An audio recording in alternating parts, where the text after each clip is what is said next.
And so we work at Wellways, as Pam said, and we're going to talk to you about one of our programs today that we run.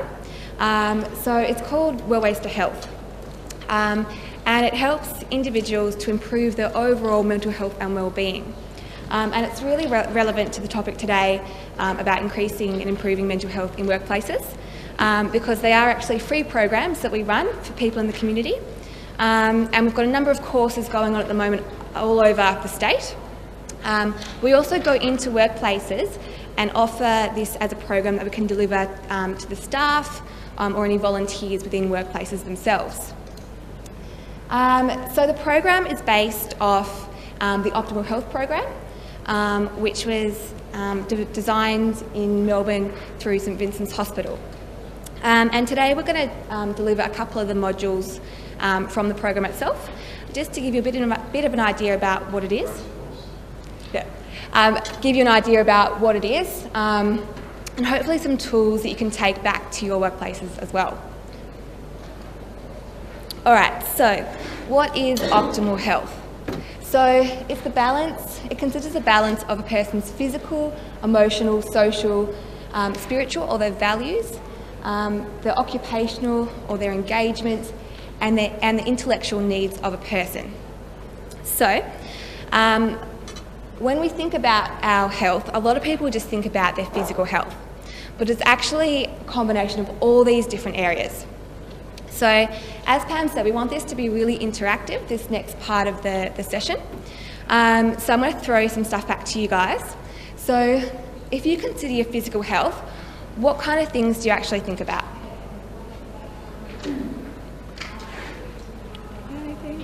Fitness, perfect. Nutrition and diet. Yep, perfect. Yep. Sleep's another really good one. Yep. So this is probably one of the most obvious, your physical health. What about if we think about our emotional health? What kind of things do you think of? Our relationships and connectedness to other people. Yep, yep. Possibly our feelings. Also the way I handle my feelings, so it might be the way I talk and communicate my feelings. So it's also a connection. For example, the way I deal with it on my own as well. Sometimes I don't lose myself and I don't have the opportunity to engage with those around me. Also probably includes our ability to manage stress as well. Our social health then. What kind of things does this include? For me, it would be interaction when you need it and alone time when you need it. Yeah, yep, perfect. Connection to community. Yep. Connection to family and friends as well. And those communities can be very broad. You can have, Facebook as a form of community connection. It's just face-to-face with All right. So what about our spiritual health or our values? What do you think that one includes?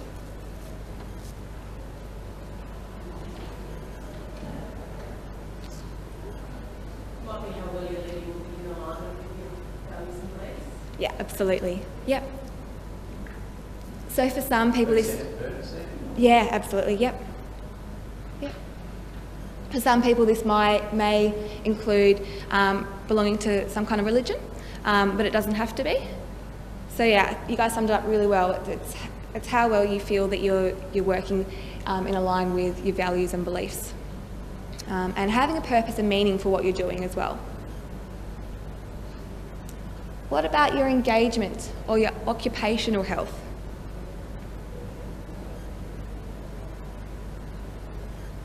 I think you would need to be working with someone that shares your own values. Yep. To start with. Yep. And respect your employer. Yep. Yep. So feeling happy and satisfied within your employment as well. So it includes work, but it also includes lots of other different areas that you can be engaged in your life. So it could be volunteer work, it could be being a parent, it could be belonging to a community, doing the housework. So all those things that keep you involved and engaged in your life. And again, feeling like you have a purpose every day, that you're getting up to actually do something that that keeps you going. All right, so the last one then, the intellectual needs or health of a person. What do you think that one includes? I heard a word. Engaging your mind. Yes. Yep. Perfect. Yes. Stimulation. So feeling like your mind's being stimulated or challenged. You're feeling like you're engaged. Yep. So continuing to learn. A lot of the data that's coming out at the moment is encouraging us as individuals and as society to continue activating parts of your brain that you take for granted, even in your personal world, to keep it healthy. And this is part of that intellectual health. So doing Sudokus on the plane is always a good start. But there's further things you can do as well. So. All right, so any questions with any of that? No? All right, so just to go over it. So when we think about optimal health, we think about a balance between all of these different areas. So we come then, we're going to talk about this thing called the optimal health wheel in a moment, which divides your overall health into those 6 different areas. All right, so before we get to that, what are some of the behaviours that you do in your lives that promote health in these different areas? So, Whether it's positive or negative. so to throw a few out. Sorry, what's that one? Gym. Perfect. Yep. Yep. Right? Yep.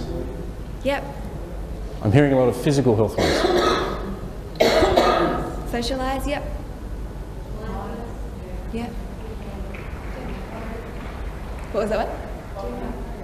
Ah, yes, perfect. So feeling engaged. Yep.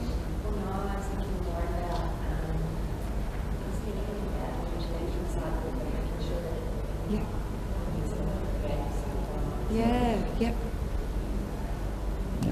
Perfect. Doing purposeful work. Yep. Yep. Purposeful work. Yep. All right, so lots of good suggestions there. So there are lots of things that we can do just to maintain or improve overall health in all these different areas. All right, so have a think about what are some of the health behaviours that you currently do that perhaps you're dissatisfied with and would like to change. Is there anything that you're currently doing? Yeah, probably not switching off at the end of the day. Yep. So taking work home with you? Yep. Not That's getting enough sleep's a really big one for some people. I was about to say that's a very common one, the non-switching off, especially with technology being the way it is. What really resonated was having energy at the end of the workday. Yep. I would want that. Yeah. Hopefully, I can just start talking, I've got the energy for you guys to, that's all. No. Yeah. I Anyone else? must admit, in my line of work, that's a very common issue though, is that getting home and you're still thinking about work's still impacting you. So that's a very common one, yeah. What else? I guess placing value on things that aren't necessarily connected to how you drive income. So in terms of, engaging with your spiritual values and beliefs, making time on things outside of work hours or inside if you can.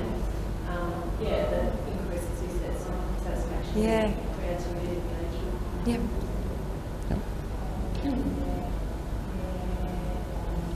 I heard Claire mention sleep as another example. I think a lot of us probably don't get as much sleep as we need, or quality sleep that we need. And sleep is actually a very clear example of how physical health impacts mental health and vice versa. Often if I've had not very good sleep, I can be very grumpy and irritable the next day. So my mental health's impacted based on my sleep pattern. And vice versa, often if I'm stressed when I'm getting home and about to go to bed, I don't go to sleep as easily because I'm too busy thinking about the thing that's stressing me. So that's a clear example where physical and mental health do merge and impact on each other. And a personal level too, that one was pretty substantive for me, and I ended up sleeping really when I had physical exercise to doing, so I was kind of so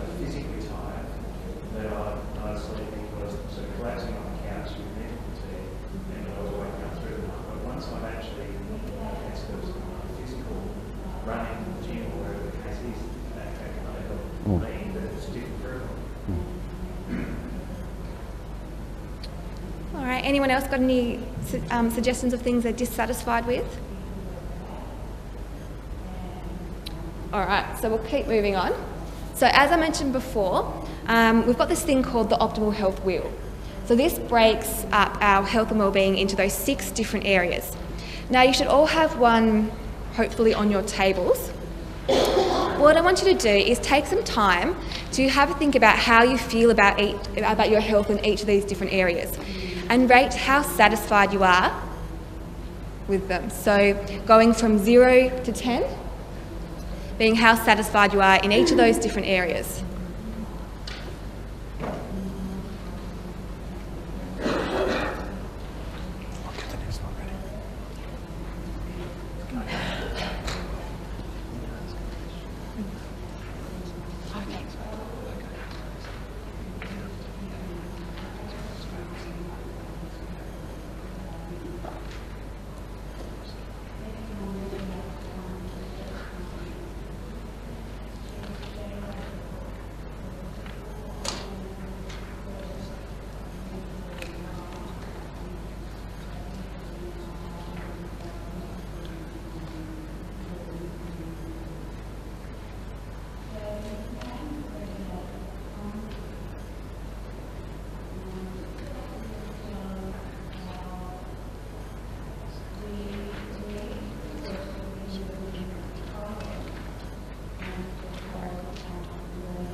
Our participants that we see, and the reason we do that is it's a very useful tool in helping people see an area of life they want to change or make an improvement.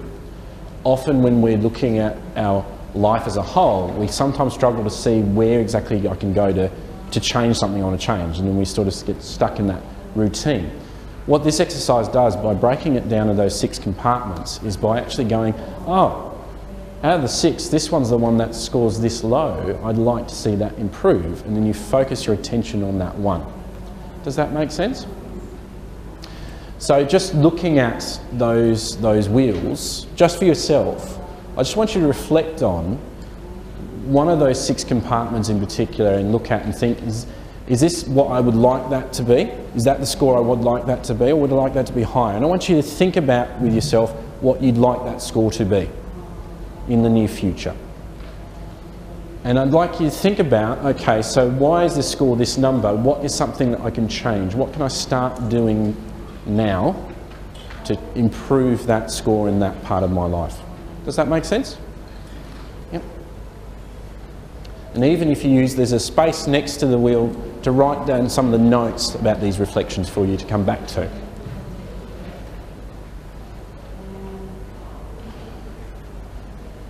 If it helps, discuss it amongst your tables about what you found that activity to be like for you and what you may have learned or gained from it.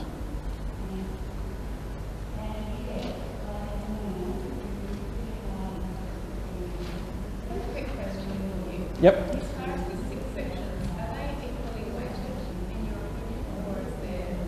I think it depends where you're at in life. For some people, they'll often look at work or the occupational one as being the most important one. But I think also it just depends where you're at. I know for me, when I started having children, the social one became far more important to me. Not just because I started losing some of the contact with my friends because I'm too busy changing nappies, but it's also about the engagement with my child and actually creating a bond with my child. So if you'd asked me at that time which one of those 6 was the most important, it wouldn't be work. So I think it fluctuates in our life depending what stage in life we're at. And we also asked you to rate how satisfied you are with those areas, not how well you think you are doing in each of them. So, you know, your physical health may not be that great, you may not exercise, but you may be completely fine with that. So you may want to rate it a 9 or a 10, even though you're probably not the fittest person in the world.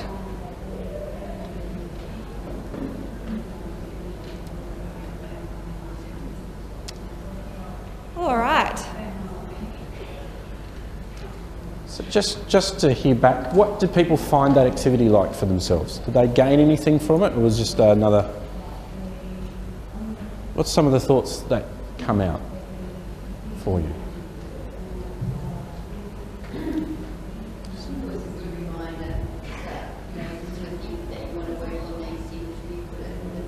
Yep. So for me, it was around, oh yeah, I really need to get better at my sleep, so I need to start making changes Yeah. sooner than later. So yeah. I think you're spot on. I think it is a very good reminder. You know that back in your mind what it is that you want to change, but you're not quite sure, and then...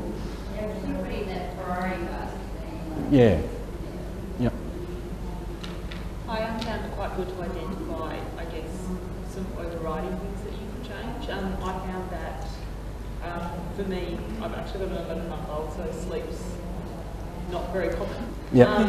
So obviously that physical side of things, and then the exercise links into that, and then the emotional and social also kind of a thing. So, you know, where to start, maybe like, yeah. Yep. Yep. Fantastic. Thank you.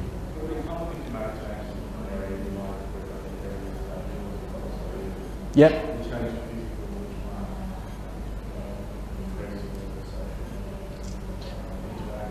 Yep. No, you're mean that it's not so hard to take that step to Yep. You're spot on though, in that they do affect each other. What I've found in my experience with doing this activity with people is that one that scores the lowest is the one they focus on, but they find as they focus on that, that actually improves other areas as well. So they're all interconnected. Yeah.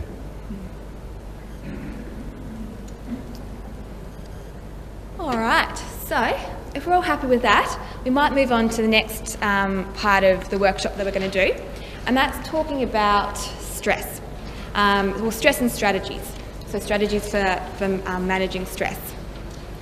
All right, so first of all, we're going to talk about the difference between what is stress and what is a stressor.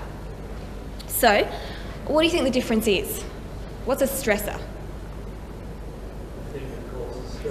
Yeah, yep, good. So a stressor can be a pressure or demand from the outside world, either something like having no money or conflict at work or not meeting a deadline. Whereas stress is the actual physical, psychological or behavioural response to that stressor. All right, we can also talk about the difference between positive and negative stress. When we think about stress, we often think about the negative, but it can actually also be positive as well. So positive stress, generally we're able to manage it. It's something that we choose as well. It can be pleasurable, but you're generally working towards a positive outcome. So if we think of some examples, what are some of the examples of positive stress that you can think of? Yep. Lots goes into that. Can be quite stressful, but positive outcome at the end. Yep. I was going to say, working in a sales environment. Yep. Sometimes, you know, the positive stress is coming toward the end of the month and reaching that goal that you're get to is not necessarily giving negative, but Yep. both ways, but a lot of the time it's like, Yeah. Yep. Exercise is stress. Yep. Yep. So actually going and doing the exercise or stress on the body. Physical stress on your body. Yep. Trains it to be healthier and stronger. Yep. Good example. Yep. Something like going for a job interview makes you really nervous, really anxious, but potentially a really positive outcome if you get the job. Maybe presenting to around 50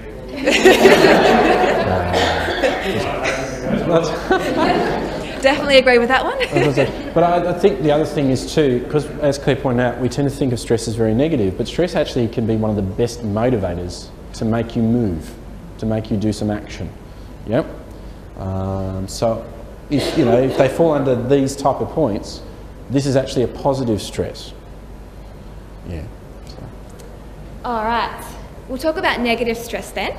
So negative stress, generally you have limited control over it, or the outcome. It can be unexpected or unanticipated, but not always. And mostly the outcome is probably going to be negative. So, what are some examples of negative stresses in our lives?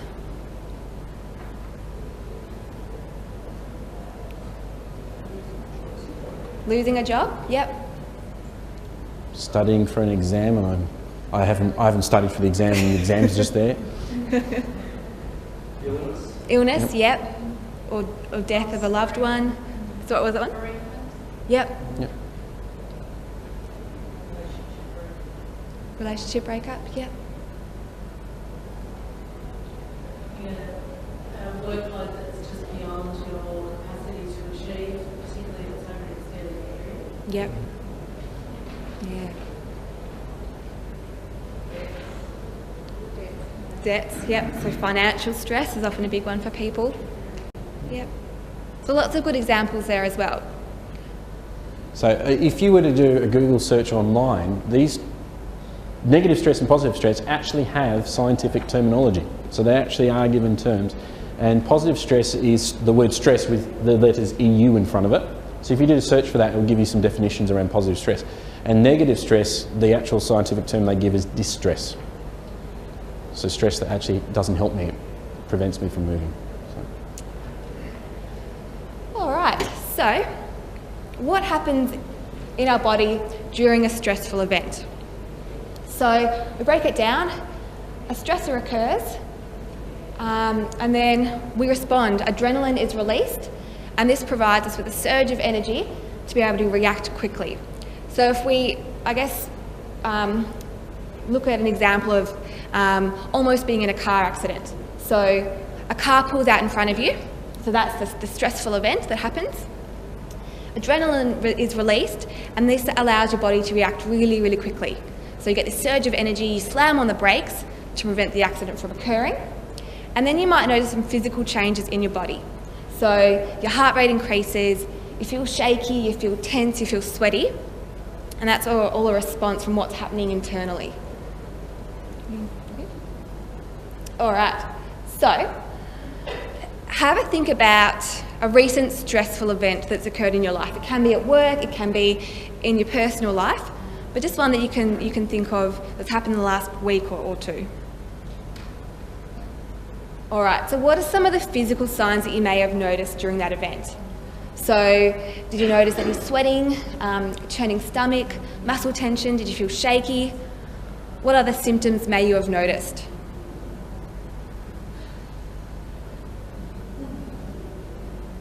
Increased heart rate. Yep. Skin flush. Yep. Yep. Feeling really flushed. Yep. Yep.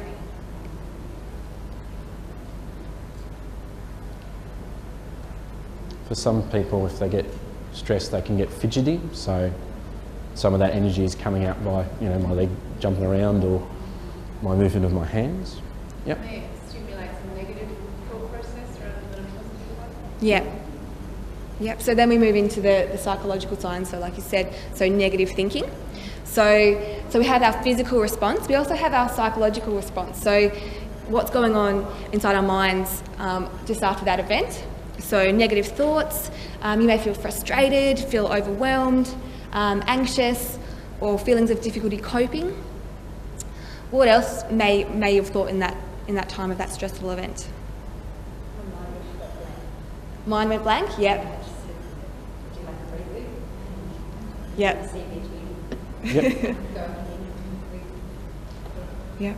So rebooting and going blank. That's actually quite common for stress too. So you're not alone there. I do that. So. Can't focus. Yep. So focus can be difficult. Yeah, you're all over the place. You're distracted.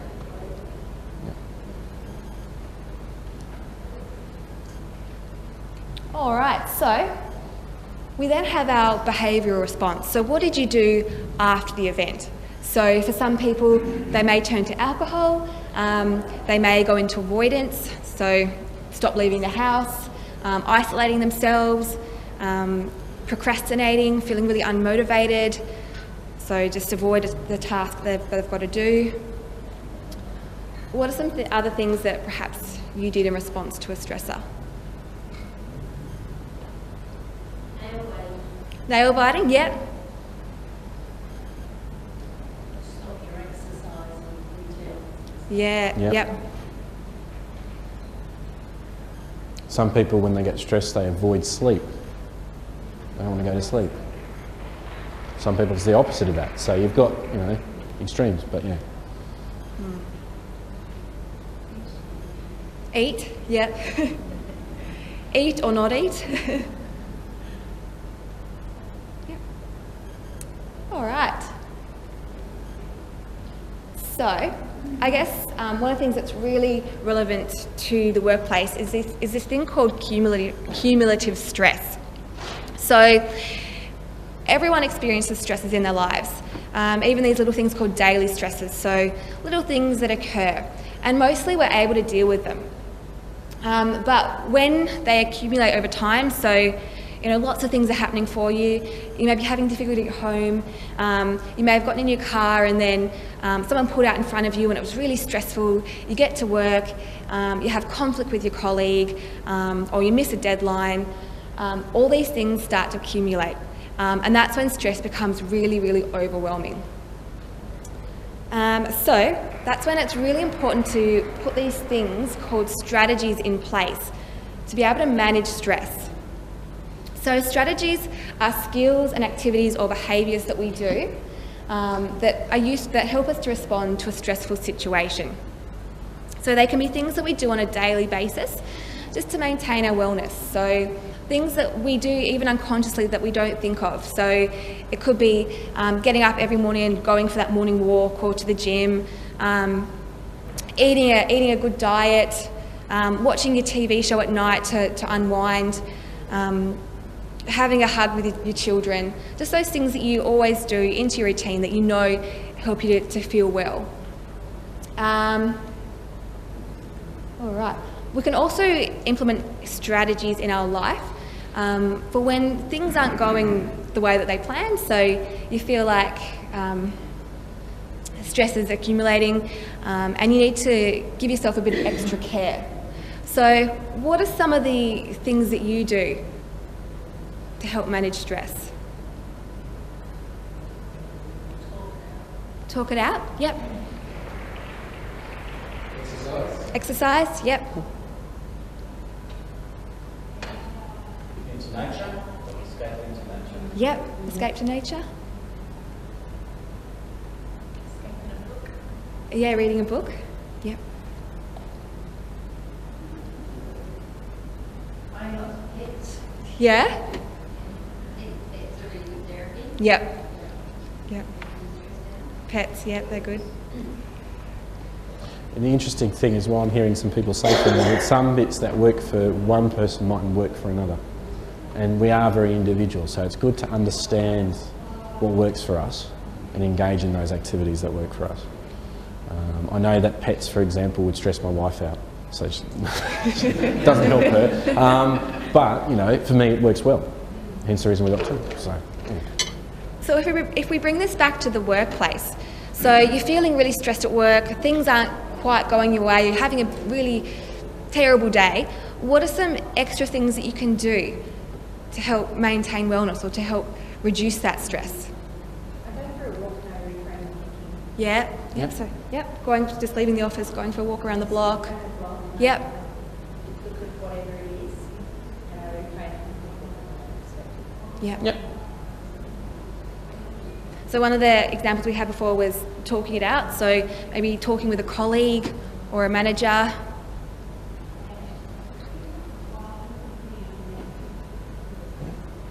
Anyone got any other examples of things they do in the workplace to manage stress? Yep. Yep. Yep. Yeah. Yep. So writing down lists and prioritising tasks feels Also- more manageable. The also good thing about the lists is you can also identify the ones you actually have already ticked off on your list, and that actually makes you feel better too, because you're like, actually, I've done a little bit more than I thought I had. So,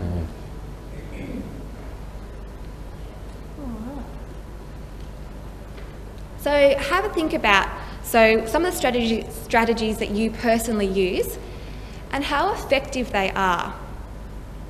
So do they currently, sorry? Yeah, let's stick to the workplace. So you're feeling really stressed in your job. What are some of your personal strategies for managing that stress, and how effective is it? that you can actually bring into the workplace. Yeah.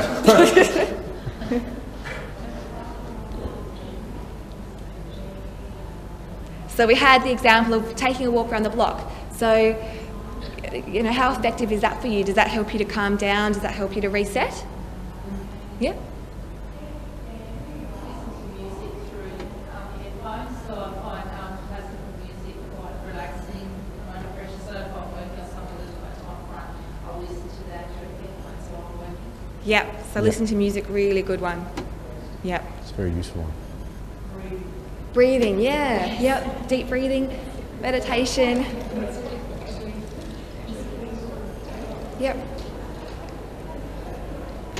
I'll often take the list that I need to prioritise to my manager Yeah. and just check that their expectations are meeting what I prioritise. Yeah. Yeah. That's good. Yeah. All right. Are there any strategies that you're not currently using that you think might be helpful?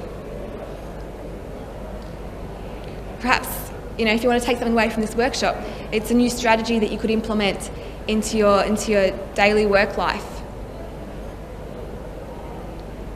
So often when we do this exercise with a group of people, the advantage of doing it in a group setting is that some people identify this is how I deal with stress, and other people go, oh, I've never thought of doing that. I've never thought of using that technique or strategy. So, you know, that's the bonus of doing this in a group situation.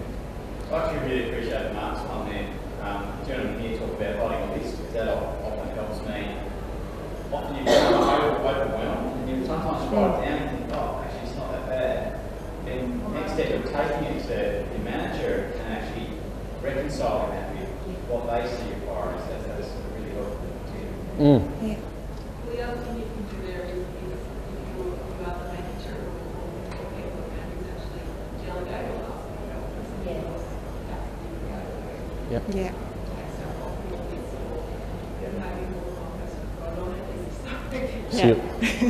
So you essentially can get support from approaching the manager, and actually, you know, the manager can actually go, oh, well, we can divvy some of this out as well. But yeah. Yeah. Also, what I like about that is a mixture of individual stress dealing with that list, as well as engagement socially with your manager. You're actually engaging with another person as well. Because we often say strategies should be a mixture of social and a mixture of ones you can do on your own. So. Someone's calling. So, the last exercise we have today, which we actually do have time for. We do have time. Okay, I'll run over. Do you want me to pass? I Do you can want to pass. explain this Oh, you one? want me to play? Yeah. Okay. Nick's really good at explaining this activity, so I'll let him do this one. So, if you remember back before when Mark presented, he had a line and it had a green end and a red end, and that was about how our mental health fluctuates, yep? So this is a similar graph, except it's done, instead of the line horizontally, it's really vertically, and it's looking at it over a space of time. Some people actually struggle with this when they first see it, because they think, so that's obviously the positive, that's where I want to be mentally, this is where I do not want to be mentally. And we tend to fluctuate over life through all three layers. If you look at the example we've got here, this is an example used. You've got loss of job at the very top. And people often look at that and think, that doesn't look right, because why would I be happy when I've lost my job? If you actually look at the line, the loss of job occurs and he's gone down. Okay? So what this exercise, when we do this with people, what I often say to them, it depends how you operate. When I did this activity on myself, how I actually did was break it down into an event that happened every month. So one event per month, and I'd write it down in the order on the graph, roughly where I saw it being. So this person's gone, I'm up here, school exams, that's stressful, I've gone down a bit, and his strategy to deal with that going down is to plan a vacation. He needs a break. He needs to rest. So he gets into that. The next stress that pops up is unpaid bills, and fluctuates up and down. And that's normal. It's very normal in life to fluctuate up and down, but primarily our aim is to remain as majority of the time as we can in that very top space, yeah? And that's by looking at the strategies we just talked about and how to deal with stress, but also about understanding certain things. Like before, we also asked what's some of those physical symptoms, what's some of those mental symptoms that we have when it's related to stress. They're good to help me identify when I might be dropping down a little bit, yeah? So one of my signs that I'm not coping with stress very well is I stop singing. I sing without realising I sing. I'm not going to break your ears by doing that to you now, but I do that at home quite a lot. And one of the biggest signs my wife picks up on is she'll go, Nick, you stopped singing. What's going on? You're stressed. And that's a sign, that's a first indicator that maybe I'm starting to drop down in my mental health, yeah? So this is an activity we do with people to help them understand what can impact on you, what events impact on you, and also to understand what strategies do I need to put in place to put myself back up. So the actual work, this is only a snippet of an actual 10-week program that we do with people. And if you can look here, I've got these health plans down the side, health plan 1, 2 and 3. These are what I write down formally as my strategies to help me. So i.e., if I'm down here, the strategies in health plan 2 are the ones that are going to help me back up. Does that make sense? So it's a very broad exercise and can be very useful to help us when we're struggling to identify A, what's the trigger, and B, how do I bring myself back out? Yeah? Any questions or thoughts? I've stunned you all into silence. All right, so we've given you a copy of that. I'm not expecting you to fill it out today. Maybe just an exercise to do on your own at any time. Just reflect on it. If we sort of take this to staff members and ask them to participate, and they say, look, health plan 1 and 2 I can work out for myself, health plan 3 getting me out of that danger zone, where do we recommend them to go to those websites, or is that kind of professional intervention? So I'll let Claire answer that question. All right, so I guess we do run these free workshops for people, and we can bring them into workplaces. So if anyone's actually interested in running a Wellways to Health program for their staff, we're more than happy to organise that with you. So the course runs over 8 weeks, or it's made up of 8 different modules, and so people are working on those health plans throughout the 8 weeks. So each of the different sections that it's divided up into, they'll learn new skills which they'll add to their plans, so that you're adding to them the whole way through. So each module goes for an hour. And so, like I said, they usually run over 8 weeks, but we can run them over 4 weeks, so doing 2 modules in one, depending on your workplace and what's going to be best for staff. I mean, as we quickly identified throughout this whole session today, is that we're all very different in how we handle stress, what stresses us, etc. And the same with those health plans. So part of the exercises that we do is actually explore with people in those group settings what works for them individually. So some people's health plan 3 might actually say, I need to contact my GP, I might need to talk to a particular type of professional. And we help people identify that in those group settings. Yeah. And so with the program itself, a lot of common sense stuff, but it's things that people don't generally take the time out to think about. So working through it and putting it down, people find particularly helpful. So it's there, and when they are in those times of stress, they have something to refer back to. So the program itself, each participant is given one of these workbooks to work through, which I've been today. So these are a free resource that we give you to every participant who's doing the course themselves, and they work through this every week. And they can take that away with them at the end, so they have something to come back to and refer to. It's also meant to be a living document in the sense that over time, when my life changes, I can also look back and say, actually, that strategy no longer works or is applicable here anymore in my world. I need a new one. And a part of this is to enable people to be able to do that on their own. Did that answer your question? Okay, cool.